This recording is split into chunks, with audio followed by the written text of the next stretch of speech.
Life is good.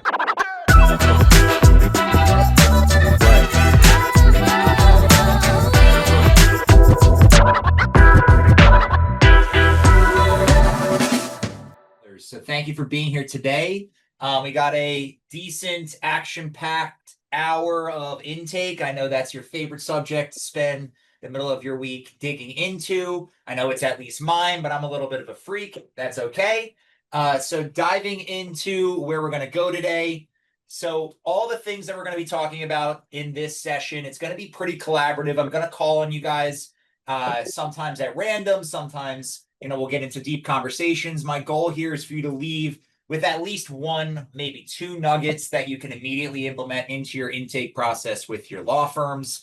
I believe that the pain we have gone through growing our lead volume to roughly 2,000 leads a month where we are now, we've learned a lot of stuff along the way on staffing strategies and just schedule strategies and AI and how does it all blend together? How do we manage growing and still keeping conversion rates where we want? How do we measure our people, etc.? I'm going to get into bits and pieces of that today. Please feel free, if you don't mind, throw one in the chat if you are with us right now. So it looks like, Joe, you're having trouble with sound. I hope you're able to hear things now. I can now. It was in the beginning. Okay, great. So throw one in the chat if you're with us and ready to get started on intake today. All right. Appreciate it. So I'm going to be sharing a decent amount today. Hopefully, I will share this presentation with you guys at the end of this just because you attended today. So don't feel like you have to screenshot every little thing, but if something jumps out to you, feel free to go for it. Really today, there's a lot of conversations happening across the legal space involving blending AI and humans, especially in the intake department. How do you approach scaling a marketing budget without bleeding on conversion rate? These are things that we navigate in my firm and in my staffing company all the time. To give you a little background, if I've never met you before, my name is Ethen Ostroff. I'm an attorney by trade. I started my law firm, Ethen Ostroff Law, and I'm the founder of Attorney Assistant, a full-time staffing solution for law firms.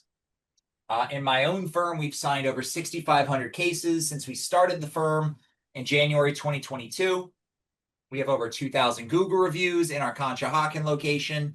We just opened a second location in Bala Cynwyd, Philadelphia, where we have now over 100 Google reviews and are now starting to launch LSA. And we have placed over 1,000 full-time jobs, with at least 50% of those people doing intake roles in law firms. As well as myself, I have several members of my team who I'd be happy to have introduce themselves so I don't have to do all the talking here. So maybe, Erin, you want to go first? Yeah, sure. Hi, I'm Erin Gaspari. I'm the marketing director at Attorney Assistant. So we'll be making sure that you guys get the recording, the deck, and any other resources that we think can help you with your intake department after the call today. So be sure to check that. And if you have any questions throughout the chat, you can either DM me or just leave them right there, and I'll be happy to help. All right. So, and Natalia, you want to go next? Or Ellie, I guess you just unmuted. Sure. Hey, everybody. Good afternoon or good morning from where you're joining us from. My name's Ellie Thomas. I am the new director of Intake 360 and excited to see so many faces today. I'm located just outside of Atlanta, Georgia. Hi, everyone. I'll go next. It's a pleasure to meet you and to be here. My name is Natalia. I'm based in Costa Rica, and I am a manager at Intake 360 as well. Really happy to see some new faces. All right, so let's dig into it. Today's goal is to help you build a system in your law firm that will answer every incoming call, follow up relentlessly outbound, sign more cases at a faster clip with a nice blend of human and AI. And at the end, we will be giving away something that we would like for you guys to stay to the end to qualify for. So whether you are going through this in your firm, we see this with our clients all the time. Most firms are losing on cases. Primary reason number one is because calls are going inbound to voicemail. So, whether you run a wills, trust, and estates firm, whether you want to run a personal injury firm, whether you run a contingency fee firm in general, no matter how much you are spending in marketing, if you are driving incoming calls and they are not being picked up 24/7 on inbound, you are losing cases because of it. This isn't just 9 to 5. This is also 5 p.m. to 8 a.m. that following morning and Saturday, Sunday. There's this hot potato occurring in your law firm of follow-up. Who does it? How many times do we do it? At what times do we do it?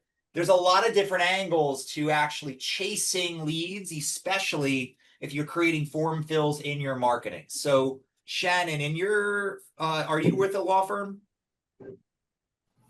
I am the intake manager here at the Rizzuto Law Firm. Okay, great. So do you guys drive more phone calls or form fills? More phone calls over form fills. Okay, so obviously line one, if you're driving phone calls, gotta catch and not let anything sift through the cracks. Is that a fair statement? Yes, absolutely. So do you guys generate any leads at all through your website or anywhere? Yes, websites, Facebook, and then other form fills that we have. Okay, so you guys are not just only generating phone calls, you're generating form fills. So my main question for you, in the way that you approach building out coverage on these lines of defense, does the same person catch inbound calls as does outbound follow-up on leads? So there's one main person, but there's a second person that will follow up on the outbound ones to follow up. But one person is specifically for the inbound ones to make sure that none are going missed. That's really great. So, in terms of how you're approaching this, I think you're like going to be 2-3 slides ahead of me and approaching it the right way. But just knowing that there's a difference between Yes. an inbound phone call versus a form fill and how you approach those two things, separate and complete, is important to be considering. So this is a huge one that I see cause leakage in law firms. The wrong people are allowed to turn a lead down. That means, hey, 3 calls is enough. We're done here. And make that decision on leads that you're spending as much as you're spending in your marketing for. She has like somebody Bible who I gotta study throw on on her mute. on the schedule, so I don't know if she needs to go somewhere for Bible study or not. Is there somebody that's co-host? Aaron, are you co-host? I'm not. You could make me one though. I appreciate it. Thank you. Mhm. Untrained staff turning down viable leads. The building of a escalation protocol, when to stop chasing, when do we give up on this one, is a mission critical decision that if you give this away to somebody that is either brand new or somebody that in theory they are incentivized to do less. For example, if somebody is responsible for continuing to do outbound follow-up and they're responsible for saying we're done with outbound follow-up, I don't want to sound bad here, but when somebody is looking at more work for themselves and they have the choice to have a release valve so they have less leads to call the next day, you're setting yourself up for a recipe for failure. So who turns down leads in your infrastructure is a really critical decision that if you do not delegate this to the right person that you definitely know with 100% certainty is never going to turn a lead down that you actually want, then you got to actually hold it yourself. I will tell you, in my own firm, I still will comb through our open intakes and make that judgment call myself, and we generate 2,000 leads a month now. It's that important that I actually will personally hold that one until I can be 100% sure that that's delegated right. Lawyers and paralegals are wasting time on intake instead of lawyering. So I'm I'm going to stop sharing for 1 second so I can see the chat. For some reason, I got to grab the chat. There we go. Okay, now I can see the chat just so I can see people's name. Throw a 1 in the chat if you feel like you as the lawyer or a lawyer in your firm, or you have one of your paralegals at your firm responsible for something in litigation and intake. If you feel like that is happening in your firm right now, do you have a lawyer answering incoming calls on intake? Do you have a paralegal answering incoming calls? Throw a 1 in the chat if this is happening in your firm right now. No, Joseph said it doesn't happen right now. Ibrahima said yes. Alexis said yes. So this is definitely a delicate balance. Something that I'm going to ask that everybody in here accept, okay? As the owner of the law firm, you are guaranteed the best conversion rate yourself, okay? You yourself, the owner of the law firm, will always have the best conversion rate, and it's not the right strategy at scale for growing your business for you to hold on to intake. So pat on the back, you're the best.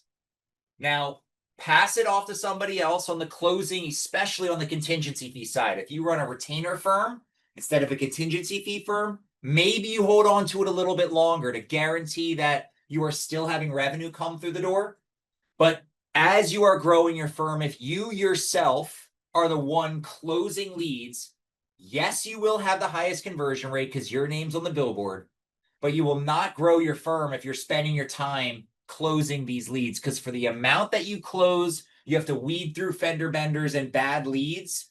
It's just not worth your time. And this is a role that can be delegated and trained off your plate.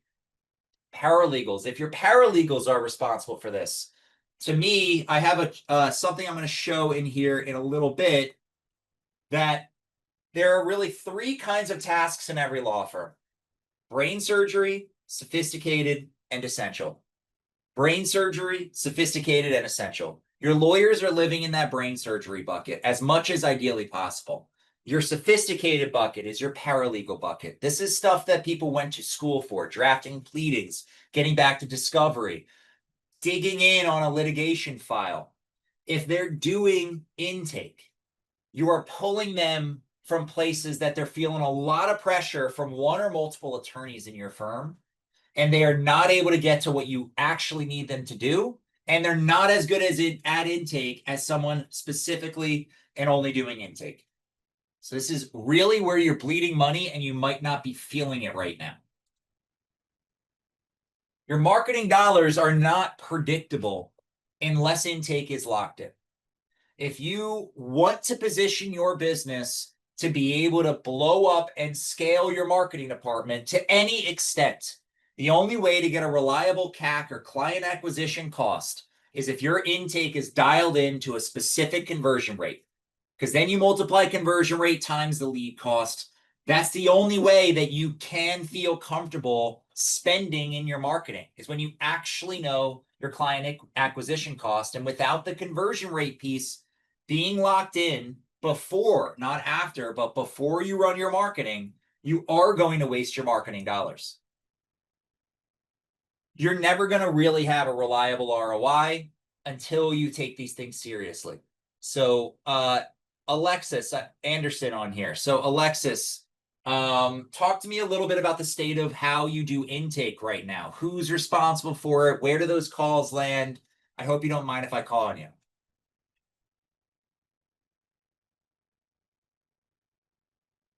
Alexis, are you there? What about you, Joseph? Yeah. So I have a intake specialist. He lives in Brazil. Okay. Hooks up through our phone. So we also have a receptionist. So the receptionist could schedule a consultation and send him over to intake, or the intake specialist, he also answers the phones and schedules, and then does intakes for us. What's your practice area? Mainly immigration and estate planning, but we're getting more into personal injury also. Okay, great. So two different worlds here. We're talking about retainer flat fee world, a booking strategy world, and a contingency fee world. Right. Now, in terms of designing those two, obviously it's a lot harder to get someone to pull their credit card out than to get them to sign a contingency fee agreement. Yep. So in terms of who does what, it's a lot easier to train the contingency fee close. Mm-hmm. And it sounds like where's your do you have a virtual assistant? Yes. Okay, so you said they're out of where? Brazil. Okay, cool. So, and it sounds like they're more of an appointment setter than a closer. Is that a fair statement? Yes, they only do the intake, just like you said. I'm still the guy closing, although I do totally agree with you. To scale up, eventually, I can't do it all. So, what you might want to start thinking about is who can sit in that closer seat. In my opinion, I think you need somebody stateside to sit in the closer seat as your first successful closer. In theory, your second or third could be trained by them. Maybe you strike a diamond in the rough with a virtual assistant and they can develop into a closer. But I think you're approaching it exactly right, that they start as, the KPI is appointment set where someone shows up, or how many paid consults, and that's it. Right. Is that pretty reasonable on how you're approaching it? Yeah, he doesn't try to sell on any point. It's just like with immigration, too many people their facts were not going to lead to a green card. So after spending thousands of dollars in my billable hour that I could have been making billable hours, I realized because you don't want to just cut someone off. Oh, this is not a case, because then you're being rude. Then you're going to get a negative Google review. It's better for me to be able to look over the intake and have him reach out saying, listen, we're not going to be able to help you with this set of facts. But especially, but I still need to do the close. I still need to do the closing, and especially estate planning. I have to hold their hands through closing. So I will tell you, Joe, that there are definitely firms we work with that have designed non-lawyer sales teams to replace themselves from the sales process. But I will tell you, it's a lot harder to do that properly than it is to build a contingency fee closing team. So, as you're building out your personal injury side of things, we're going to be giving away certain things that just by being here will help you think through that, whether it's scripts and things like that, and strategies we see clients take. But as you're approaching those two things, the KPI on your virtual staff is appointment set where someone shows up. How can you pay them for that? And then on the other side, it's contingency fees. Right. So the burnout system. So this is really how I discovered virtual staffing to begin with. I was working as an associate at my dad's firm, working 80 to 100 hours a week, answering calls on weekends and nights, covering their after hours, doing whatever we needed to do to close leads. And there was one lead that sort of changed. I'm being a little dramatic here. It changed my life while I was there. We generated a lead through one of my social media channels, and it got passed into our intake system, and the intaker on that lead made 2 calls, and then they turned it down for non-responsiveness. And I'm thinking, as I look at this lead, like, wow, like they said it was a multiple person accident. Like, why did we give up here? And I made one more call myself, and that turned into a 4-person incident with a $250,000 legal fee that paid for that entire intake department for the year. And this light bulb just sort of went off of, why are we not making that one more call?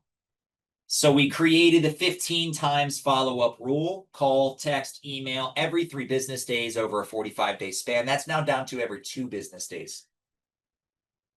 And our staff, they pushed back and said, this is too much. We cannot feasibly do this. Because the same person responsible for inbound warm transfers and calling brand new leads was also responsible for doing outbound follow-up on calls 2, 3 through 15. And it felt like wasted time when the answer rate was 5, 4, 3, 2% as you start making more calls. as we implemented this, this was really the first opportunity for virtual assistants. We implemented a virtual assistant role called the follow-up role. And that follow-up role was calling leads that had been called at least twice. So they were sort of a longer shot. They were fully trained on how to do an intake. And if they got someone on the phone, they were fully expected to close them to the contingency fee agreement. But this was sort of we were a little more comfortable putting a newer person on the phone with these longer shot leads. They only get on the phone with a few a month. But when they do, they're expected to close. And if they close well on the ones they are on the phone with, they move into a promoted role that I call the closers club role. So the follow-up role is touching leads that had been touched at least twice already. So calls 3 through 15 were done by my follow-up team.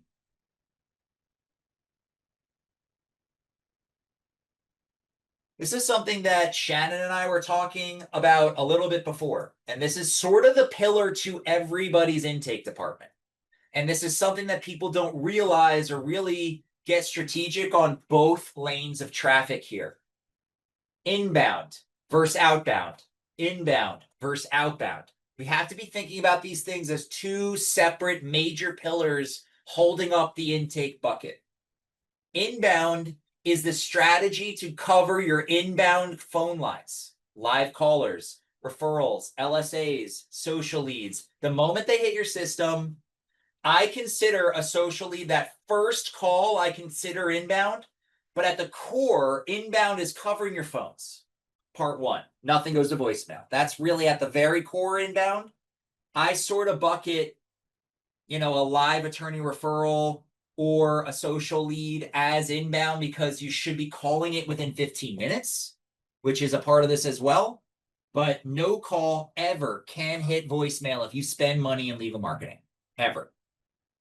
You need to build out a spillover schedule, which I have a slide for in a second. Who answers your phone when one person can't? If person A is in the bathroom, then person 2, and then person 3. If person 1 is at lunch and person 2 has a doctor's appointment, who's person 3? And then who's spilling over behind person 3? This has to be a 24/7 intentional build out, starting with your phones. So, for example, when all lines are full or after hours, who's first in line? Have you thought this through specifically for your inbound phone calls? Is there a map? Is there a spreadsheet that everybody has access to? And your spillover schedule, bare minimum, should operate 8 a.m. to 9 p.m. 7 days a week. Ideally, it's 24/7. Outbound. This is where you will differentiate your intake department from other intake departments. Outbound is on form fills, you must call within 15 minutes. Missed calls or incomplete leads, outbound is chasing them to turn them into a case. Ongoing follow-up is call, text, email every 2 business days, up to 15 touches.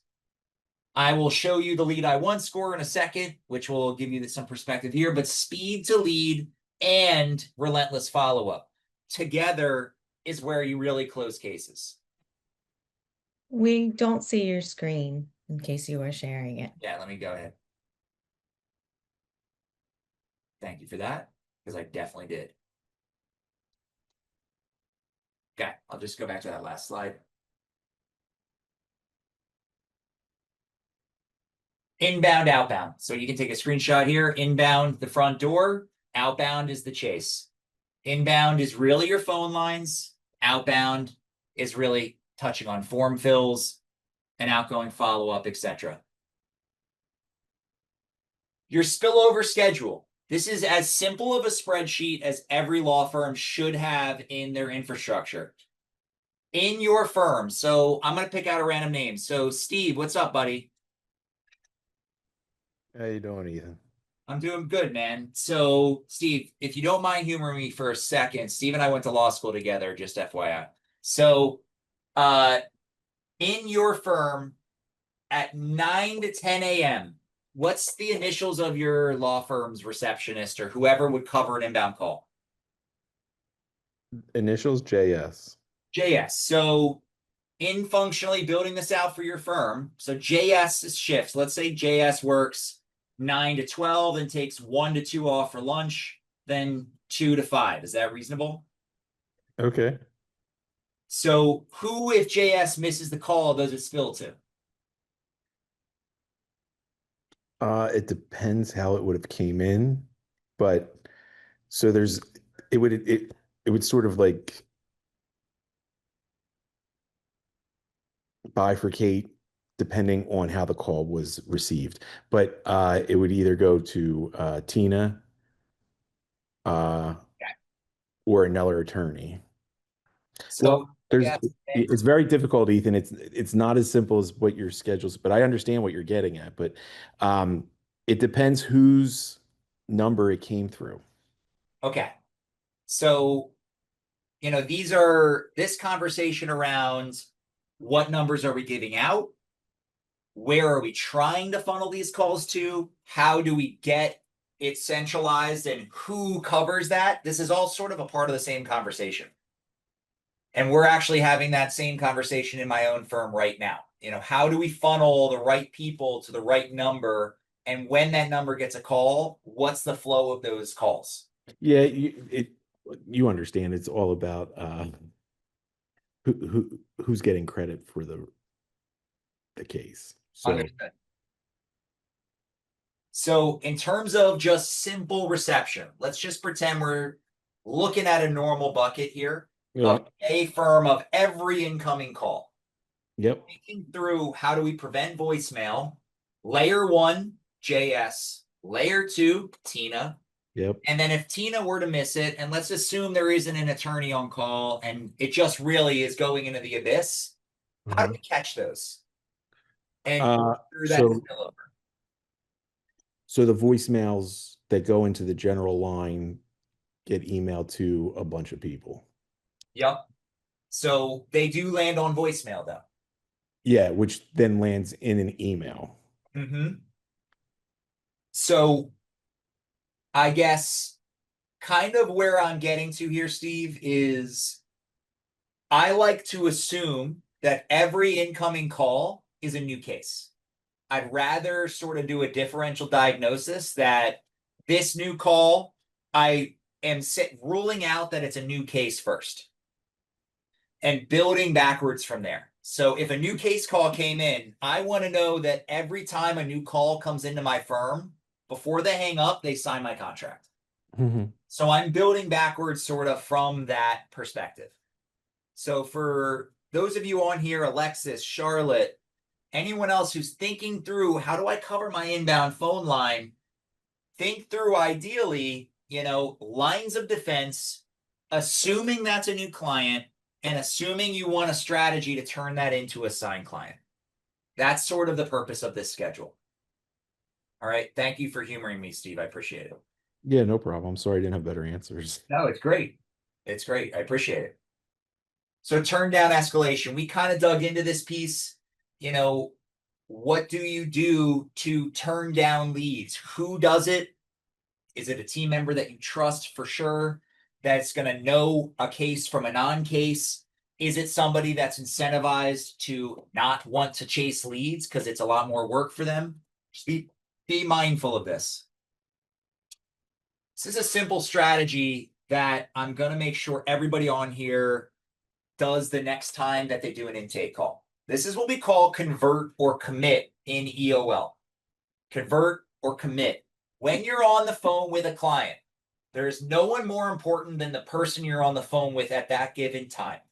So on that call, you're going to leave that call with it being a client and then ideally a Google review after that, become a client, get a Google review, or you're going to commit to a time later that you're going to become a client and get a Google review. Sounds simple, but staying on the phone until they sign, not saying to a paralegal, a receptionist, or someone else, hey, send the paperwork on the John Doe case, and then telling the client, hey, just take a look in your email, it'll show up.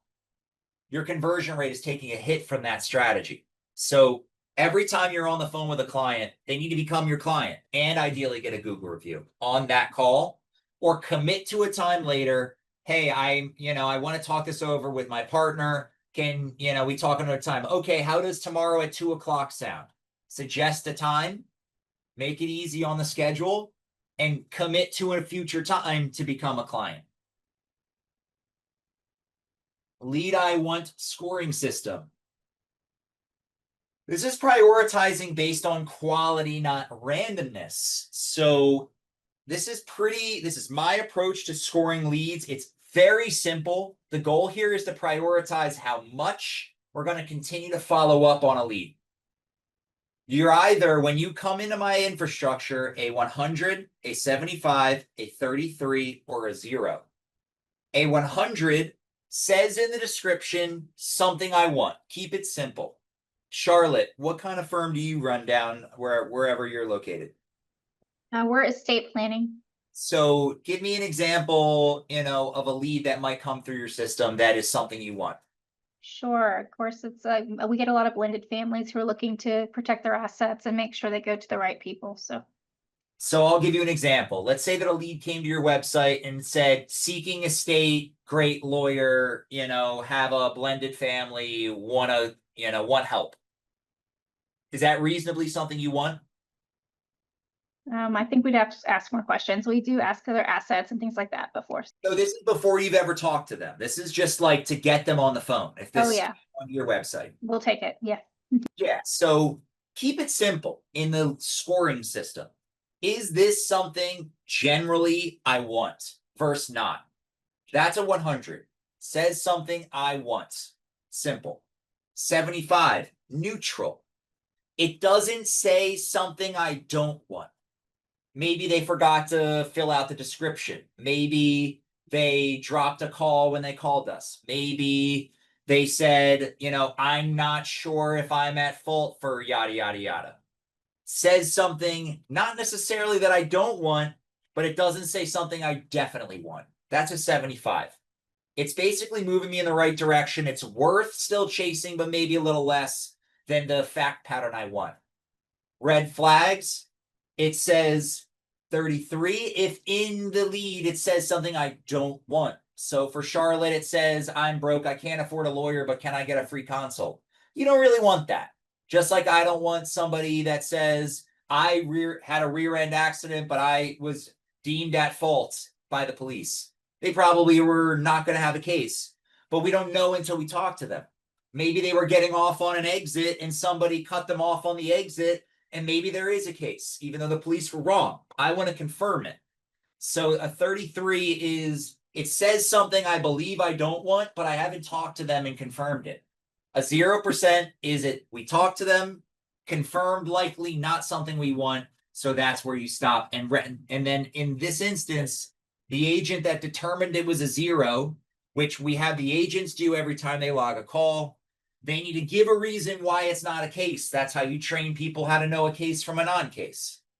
So throw one in the chat if this is something you think you can implement in your firm and it'd be helpful for you.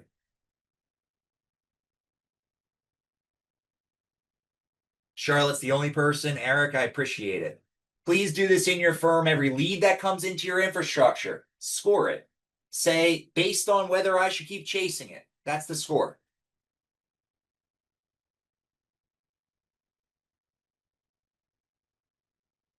So in terms of part of why we are here today, in Ethen Ostroff Law, we used to have a team of 35 fully trained intake agents that are excellent on the contingency fee closing side. We built a team of that same group and moved them into a product called Intake 360. This is how we're approaching blending them with AI as well, so we can have a 24/7 human plus AI intake service. These are fully trained intakers that we moved into a new product that we are now selling as a credit-based model for clients in the contingency fee space. Intake 360 handles inbound, outbound, and follow-up on a credit-based models. The way that we view today AI on the conversion process, for us, we believe it is really a reception mini qualifier replacement. Starting with a call coming in. The goal is this a new client first? If it's a new client, ask basics of injury, date, case type, please hold, we'll transfer you to a human. So the goal is to get someone on the phone with someone to warm them up. So my team gets a flag. Hey, we got a live one on, and now another flag. Hey, this is a potential intake. Be ready. And then another flag of, hey, here they are. That's the way that we view AI as today. But I'm not going to rule out the value of humans in this process.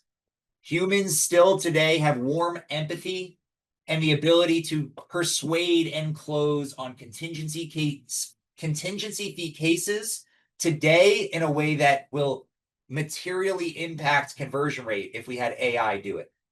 We believe it can get there in time, but we are not there yet. On the outbound side, the beauty with AI is you can make hundreds of concurrent calls at the exact same time. So to guarantee that you follow up properly on the outbound side, it can help you successfully do that. Then potentially warm transfer if a human picks up, or warm them up when they get on the call. Today, Intake 360 is focused on inbound mini qualification and human close. In the future, we see outbound. We are not there yet. Here are our major intake rules for EOL. Rule 1, calls must be answered 24/7. You cannot have things go to voicemail or you are losing clients. Returning every contact, that's a form fill, to your law firm within 15 minutes. Relentless follow-up always will win. When your competition and you are running the same ads on Google, on Facebook, wherever you're running your content to create leads, if your competitor is calling more and faster than you are, you will lose. So if you're spending money in marketing and you're not investing in relentless follow-up, you are losing to your competition on the exact same creative. Separating inbound and outbound. In my firm, the way we approach this is we created something called the Closers Club. The Closers Club deals with live transfers, brand new form fills, and scheduled callbacks. My follow-up team is my entry-level position. Their job is to call leads that have been touched at least twice on the outbound side. Don't let untrained staff turn down your cases. You do this, you are really damaging your conversion rate and tracking everything inside of your client relationship management tool. There are several out there. I don't need to get into the quagmire of how many are out there.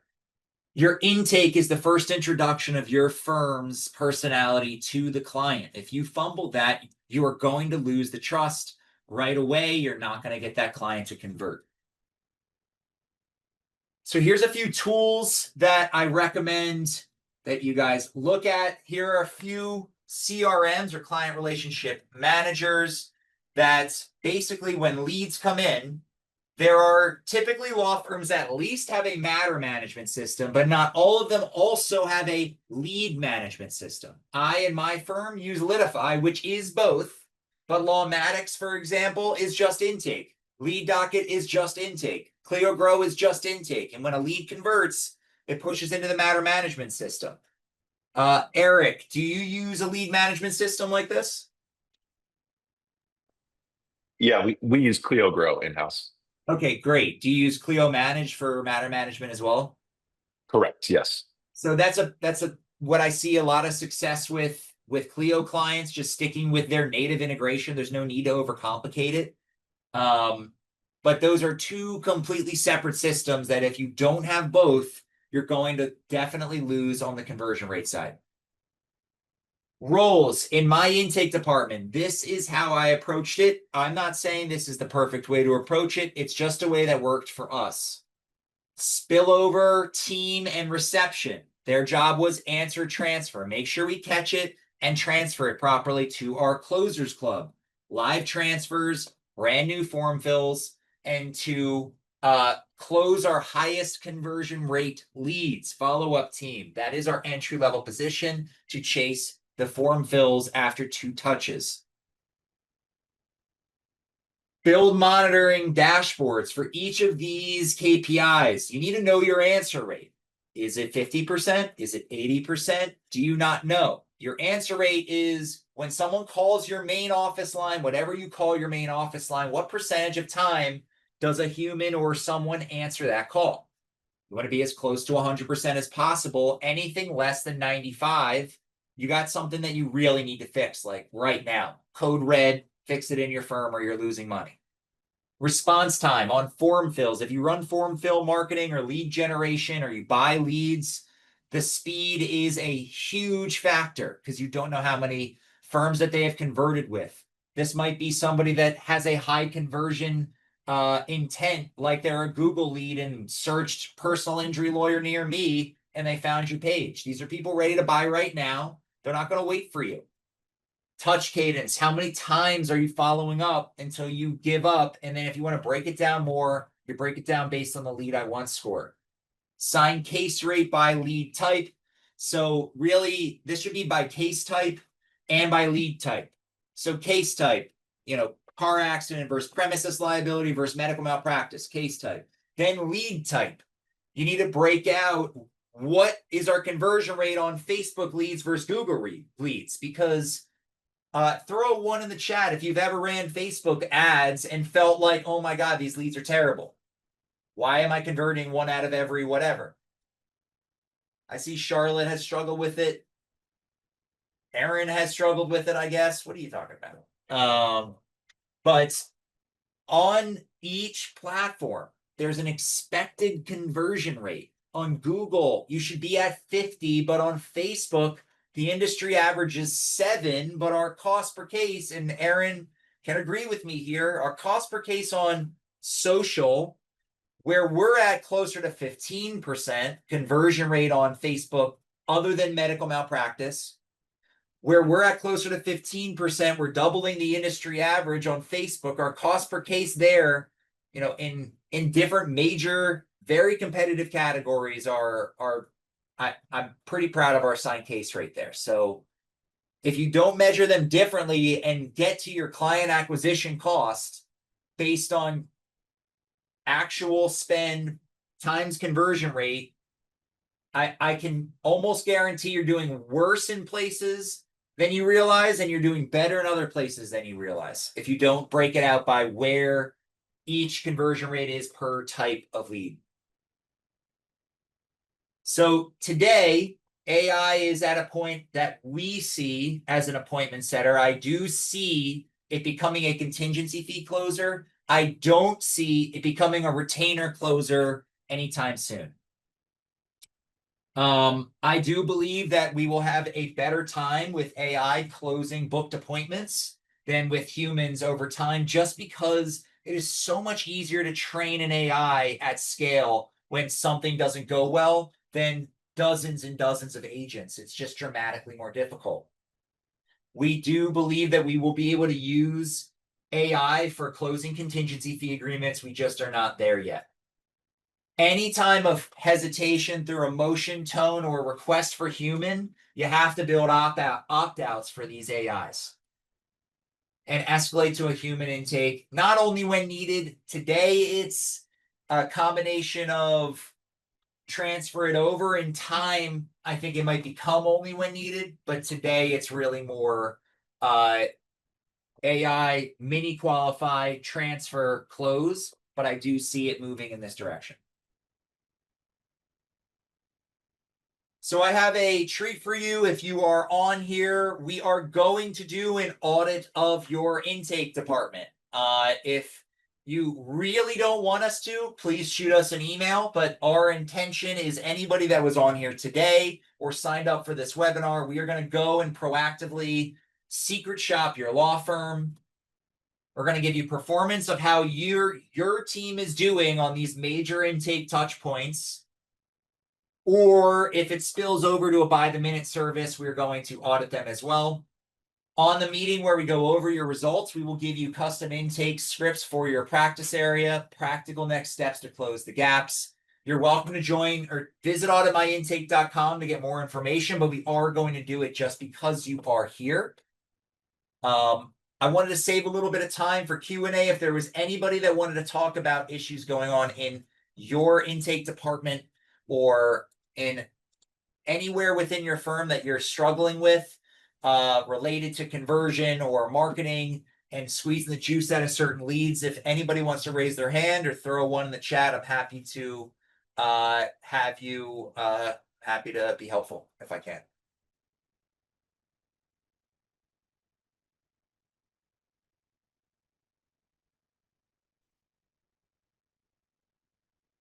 Some people are shy. Anybody, I can call on people if we want. I don't want to make anybody uncomfortable, but Rose, any questions on your side? I know you guys run through tons of leads in your firm.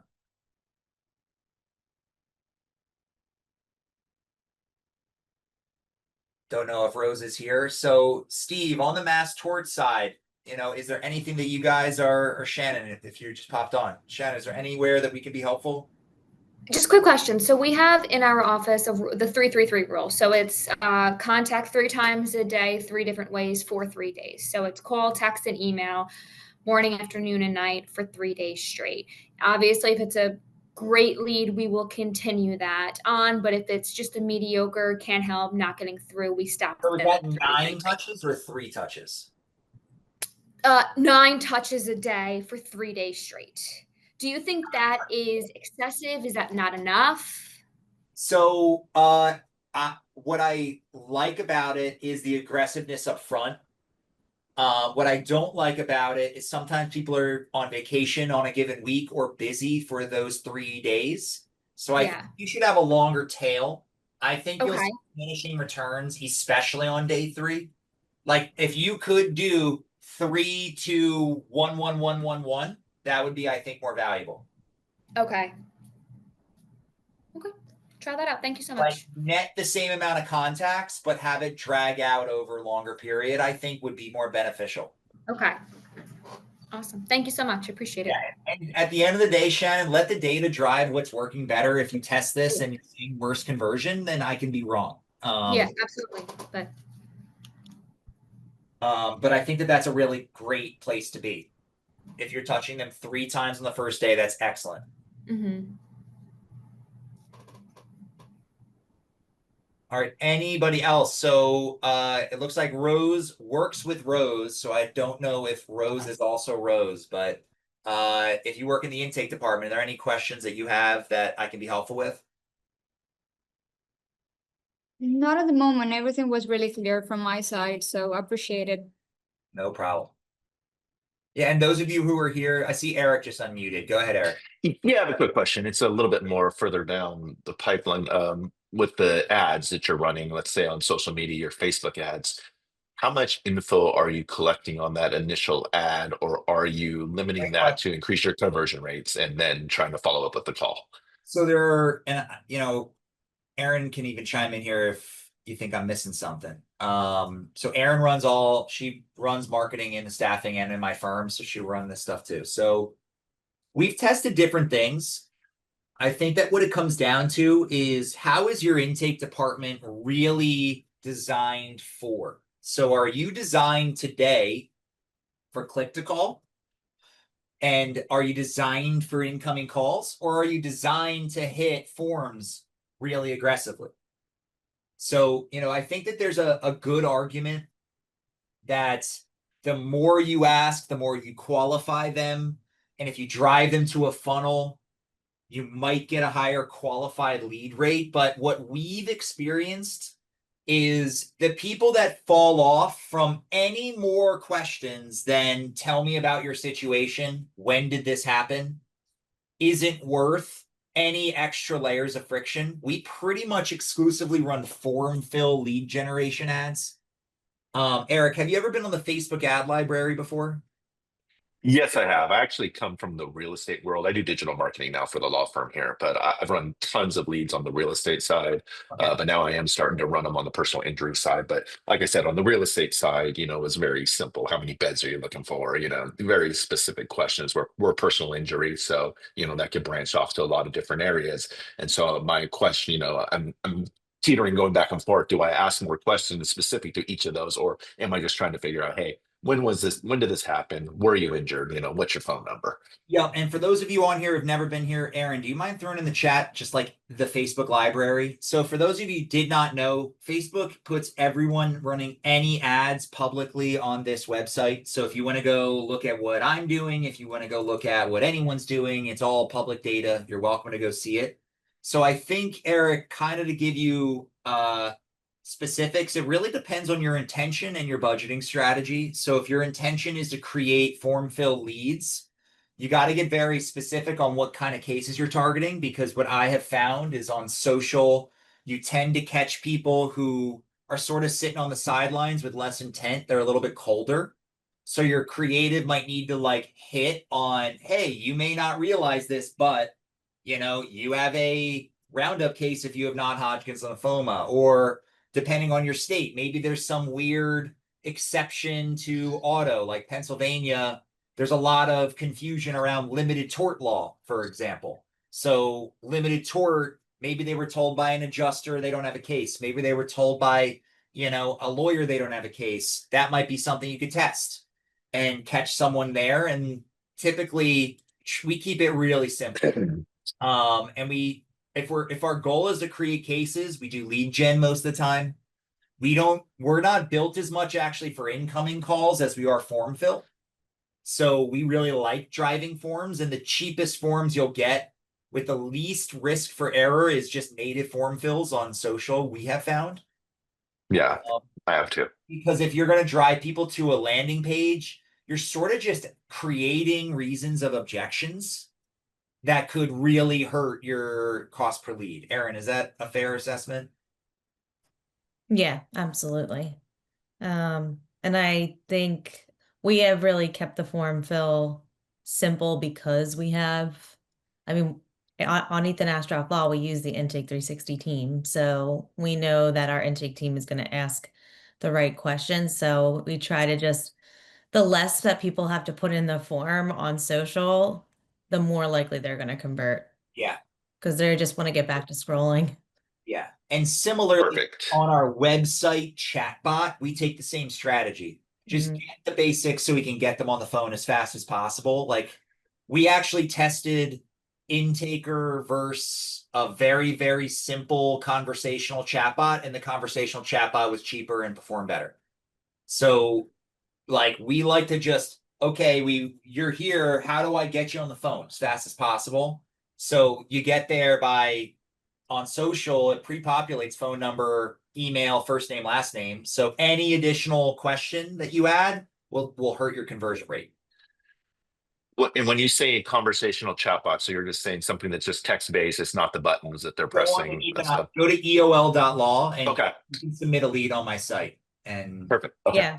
Our bots on EOL really just ask if you're already a client or if it's a new situation. And if it's a new situation, we just ask when it happened and what it was. And it's very straightforward, very limited questions. But yeah, the one that we tested before was like a flow path. So depending on the situation, it would take them to like a different page or ask different questions. And it just converted a lot lower than those like straight to the point, quick answers. yep. So keep it simple, long story short. Awesome. Thank you. I appreciate it. No worries. Anybody else we can be helpful with?